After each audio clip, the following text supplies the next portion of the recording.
মানুষ ডাঙে মারি ফেলাইছে তুই ওই যে বিষাদুর বেটা।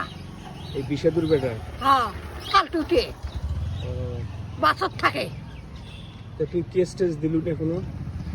আমিনুল চেয়ারম্যানে দিবে দেয় নাই। দিলে দেয় নাই? না, কি কইছে? ওর কেন কিছু নাই, ওই কেস করিয়ে কি করবে।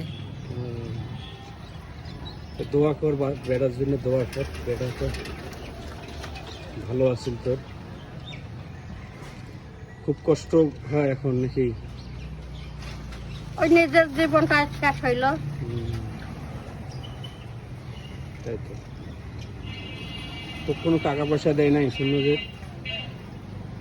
মাত্র 300 টাকা দিছিল, মুই চটকা দিয়ে আলছো। কেটা 300 টাকা দিছে? বক্কর মিস্ত্রি। খালি 300 টাকা দিছে? হুম, শুনলো বলে 2-2.5 লাখ টাকা বলে পাইছে নিচে বলে। দিছে তারা। এটি মরা মাটি দিয়ে কি আঙ্গুরে নেছে, আঙ্গুরের চাচা যেটা মইল তাক দেছে, ওই নেছে, এটিমখানাত চাল গোস্ত কিনি দিছে। তো খালি মাত্র 300 টাকা দিছে? হুম। যাক, আল্লাহ ভালো করুক।